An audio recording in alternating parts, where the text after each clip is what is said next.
ಜ್ಞಾನವಿಲ್ಲದೆ ಸಂಪತ್ತು ಏನಕ್ಕೆ, ಬುದ್ಧಿ ಇಲ್ಲದೆ ಶಕ್ತಿ ಏನಕ್ಕೆ? ಈ ಬ್ರಹ್ಮಾಂಡದಲ್ಲಿ ಮೊದಲಾಗಿ ಉದಯಿಸಿದ ದೇವಿ ಯಾರು ಗೊತ್ತಾ?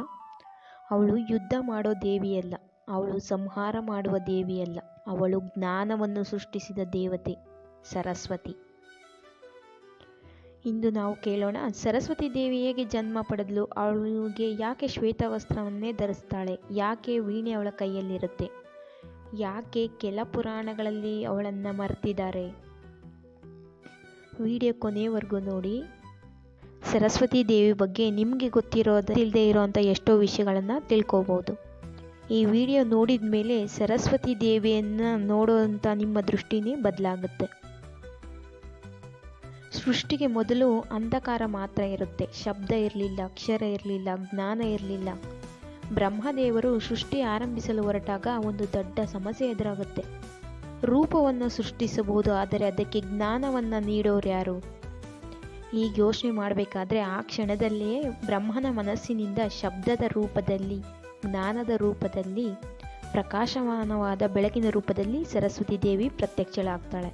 ಸರಸ್ವತಿ ಅಂದರೆ ಕೇವಲ ದೇವಿಯಲ್ಲ, ಸರಸ್ವತಿ ಅಂದರೆ ಸದಾ ಅರಿಯುವಂತಹ ಶಕ್ತಿ.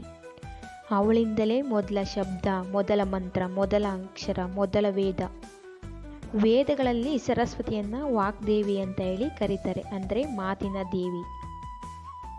ವೇದಗಳಲ್ಲಿ ಸರಸ್ವತಿಯನ್ನು ಯಾವ ರೀತಿ ತೋರಿಸಿದ್ದಾರೆ ಅಂದರೆ, ಋಗ್ವೇದದಲ್ಲಿ ಸರಸ್ವತಿ ನದಿ ರೂಪದಲ್ಲಿ ಬರ್ತಾಳೆ, ಜ್ಞಾನ ರೂಪದಲ್ಲಿ ಬರ್ತಾಳೆ. ಆ ಕಾಲದಲ್ಲಿ ಸರಸ್ವತಿ ಒಂದು ಮಹಾನ್ ನದಿ ಕೂಡ ಆಗಿರ್ತಾಳೆ. ನದಿ ಮತ್ತು ಜ್ಞಾನನೇ ಸರಸ್ವತಿ. ಅವಳು ಕೇವಲ ಪೂಜೆಯನ್ನು ಮಾಡಿಸ್ಕೊಳ್ಳುವಂಥ ದೇವಿಯಲ್ಲ, ಸಮಾಜವನ್ನು ರೂಪಿಸಿದ ಶಕ್ತಿಯೇ ಸರಸ್ವತಿ. ಯಾಕೆ ಸರಸ್ವತಿ ಕೈಯಲ್ಲಿ ವೀಣೆ ಮತ್ತು ಅವಳ ಜೊತೆ ಹಂಸ ಇರುತ್ತೆ? ಹಾಗೆ ಅವಳು ಬಿಳಿ ಬಟ್ಟೆಯನ್ನೇ ಯಾಕೆ ಧರಿಸಿರ್ತಾಳೆ? ಅದರಿಂದ ಒಂದು ಕತೆ ಇದೆ. ಸರಸ್ವತಿ ವೀಣೆಯನ್ನು ಕೈಯಲ್ಲಿ ಇಟ್ಕೊಂಡಿರೋದ್ರ ಅರ್ಥನೇ ಸಂಗೀತ. ಸಂಗೀತ ಅಂದರೆ ಒಂದು ಶಿಸ್ತುಬದ್ಧ ಶಬ್ದ ಅಂತ. ಶಬ್ದನೇ ನಾವು ಜ್ಞಾನ ಅಂತ ಹೇಳಿ ಕರೆಯೋದು. ಹಂಸನ ಯಾಕೆ ಜೊತೆಲಿ ಇಟ್ಕೊಂಡಿರ್ತಾಳೆ ಅಂದರೆ, ಹಂಸ ಹಾಲು ಮತ್ತು ನೀರನ್ನು ಬೇರ್ಪಡಿಸಬಹುದಂತೆ.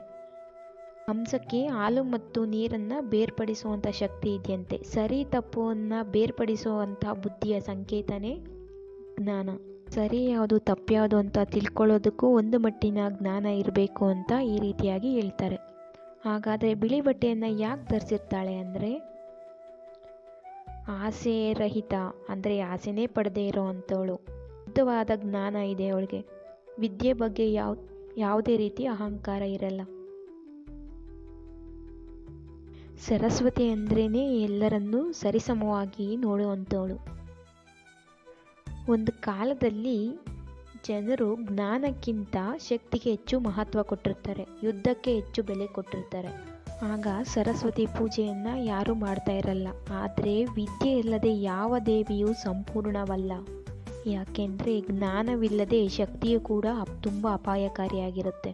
ಯಾವ ಶಕ್ತಿಯನ್ನು ಎಷ್ಟು ಹೇಗೆ ಉಪಯೋಗಿಸ್ಕೋಬೇಕು ಅನ್ನೋ ಜ್ಞಾನ ಇಲ್ಲ ಅಂದರೆ ಅದು ತುಂಬ ಅಪಾಯಕಾರಿಯಾಗಿರುತ್ತೆ. ಅದಕ್ಕಾಗಿ ಶಕ್ತಿ ಎಷ್ಟು ಬೇಕೋ ವಿದ್ಯೆ ಜ್ಞಾನನೂ ಅಷ್ಟೇ ಬೇಕು ಅಂತ ತ್ರಿದೇವಿಯರಲ್ಲಿ ಸರಸ್ವತಿ ಅತ್ಯಂತ ಮೂಲ. ಅದಕ್ಕೋಸ್ಕರ ಅಂತಲೇ ತ್ರಿಮೂರ್ತಿಗಳ ಜೊತೆ ತ್ರಿದೇವಿಯರ ಜೊತೆ ಸರಸ್ವತಿಯೂ ತುಂಬ ಮುಖ್ಯ ಅಂತ ಹೇಳಿ ಪೂಜೆ ಮಾಡ್ತಾರೆ.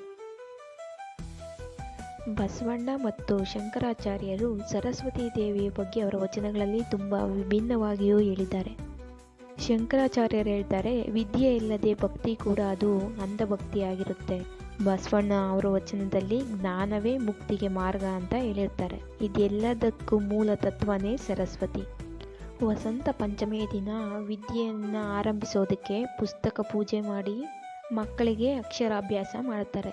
ಸರಸ್ವತಿ ದೇವಿಗೆ ಈ ದಿನ ವಿಶೇಷವಾಗಿರುತ್ತೆ. ಹಾಗಾಗಿ ವಿದ್ಯೆಯನ್ನು ಆರಂಭಿಸೋದಕ್ಕೆ, ಮಕ್ಕಳ ಅಕ್ಷರಾಭ್ಯಾಸಕ್ಕೆ ಈ ದಿನ ತುಂಬ ಸೂಕ್ತವಾದದ್ದು ಅಂತ ಹೇಳ್ತಾರೆ. ಇವತ್ತಿನ ದಿನ ನಾವೆಲ್ಲ ಹೇಗಾಗಿದ್ದೀವಿ ಅಂದರೆ, ನಾವು ಓದೋದು ಕೇವಲ ಹಣಕ್ಕಾಗಿ, ಅಂಕಗಳಿಗಾಗಿ ಕಲಿತೀವಿ. ಆದರೆ ಜ್ಞಾನಕ್ಕಾಗಿ ಅಂದರೆ ನಾಲೆಡ್ಜ್ ಸಂಪಾದನೆ ಮಾಡೋದಕ್ಕೋಸ್ಕರ ನಾವು ಯಾರೂ ಕಲಿಯೋದೇ ಇಲ್ಲ. ಕಲಿಬೇಕು ಅನ್ನೋದನ್ನೇ ಮರೆತು ಬಿಟ್ಟಿದ್ದೀವಿ. ಅದಕ್ಕೋಸ್ಕರ ಎಲ್ಲರೂ ಒಂದ್ಸರಿ ಮನಸಾರೆ ಸರಸ್ವತಿ ದೇವಿ ಹತ್ರ ಕೇಳಿ ನೋಡಿ, ನನಗೆ ಅಹಂಕಾರ ಇಲ್ಲದ ವಿದ್ಯೆ ಕೊಡು, ಬೇರೆಯವರನ್ನು ತುಳಿದು ಬದುಕುವಂಥ ಬುದ್ಧಿ ಅಲ್ಲ, ಇತರರನ್ನು ಬೆಳಕಿನೆಡೆಗೆ ಕರ್ಕೊಂಡು ಹೋಗುವಂಥ ಜ್ಞಾನ ಕೊಡು. ಸರಸ್ವತಿ ದೇವಿಯನ್ನು ಪ್ರತಿನಿತ್ಯ ನೆನಪಿಸ್ಕೊಳ್ಳುತ್ತಾ ಅವಳ ತತ್ವವನ್ನು ಜೀವನದಲ್ಲಿ ಅಳವಡಿಸಿಕೊಂಡು ಬದುಕಬೇಕು. ಅದುವೇ ನಿಜವಾದ ಜೀವನ. ಈ ಕತೆ ನಿಮಗೆ ಇಷ್ಟ ಆಗಿದ್ದರೆ ಲೈಕ್ ಮಾಡಿ, ಶೇರ್ ಮಾಡಿ, ಸಬ್ಸ್ಕ್ರೈಬ್ ಮಾಡಿ.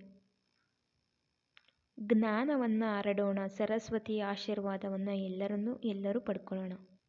ಮತ್ತೆ ಸಿಗುವ. ಜೈ ಆಂಜನೇಯ.